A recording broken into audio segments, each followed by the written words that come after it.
It's Wednesday. We have a couple more follow-up questions on the walk-ins or step-ins. I am amazed that you even think of these questions. The same question came from Washington State, Puerto Rico, New York, and South Carolina. How do you stop a walk-in from getting into your body? Nobody has ever asked me that before. And I had to think about this. First of all, a walk-in who is an earthbound spirit is going to try to find a healthy body. They are certainly not going to walk into somebody that's older, has a lot of health issues.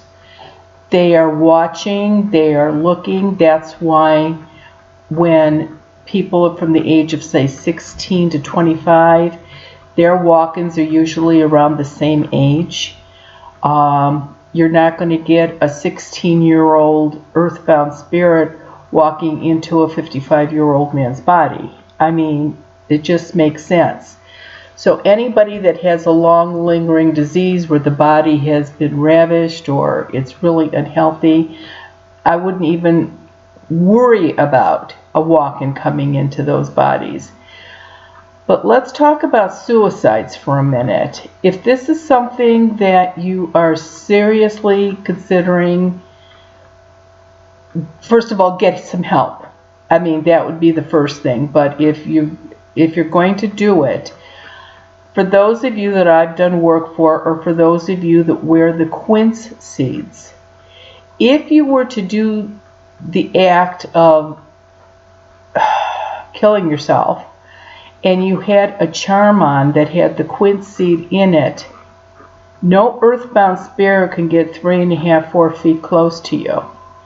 So I guess, in all honesty, that is probably be the best way to stop an earthbound spirit from coming into your body, if that is the way that you die.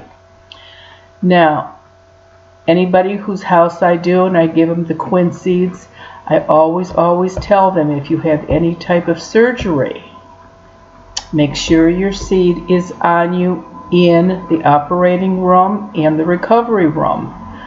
If you're having something done from the waist up, tape a seed to your big toe. If you're having something done from the waist down, tape a seed on your back.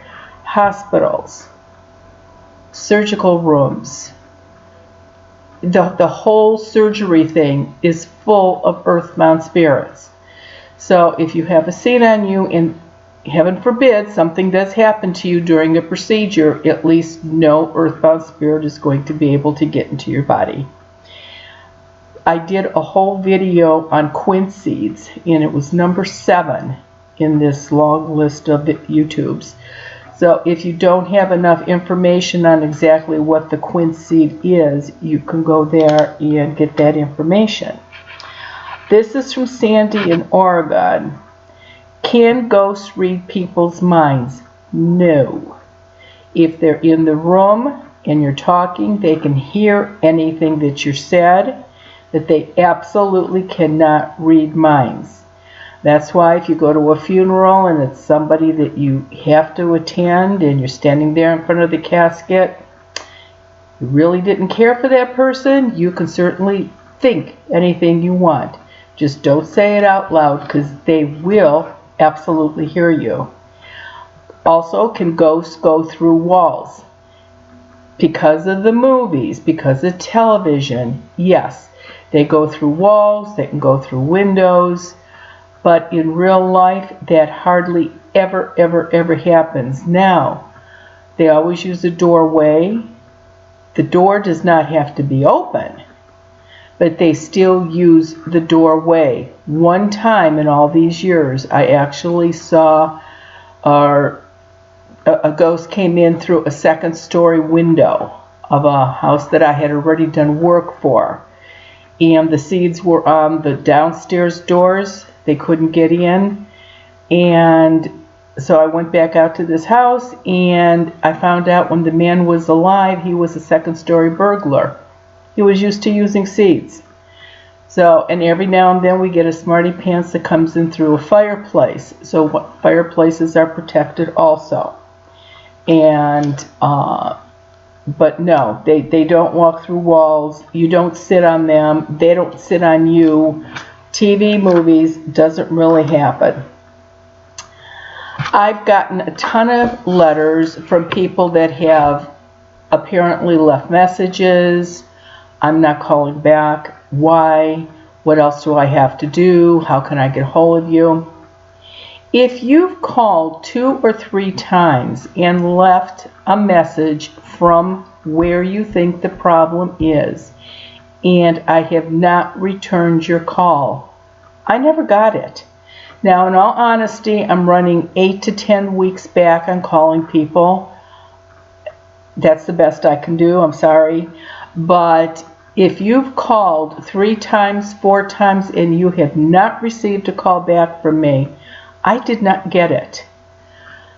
So I'll make a suggestion.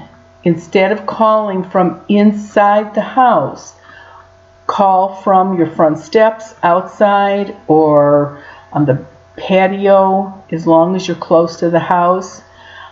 I don't want you to do that unless you've tried 2, 3, 4 times and I have not called you back. Cell phones, ghosts are easy. It's easier for them to disrupt the calls. And most of these calls that people are saying they're calling me and I'm not getting are definitely on cell phones.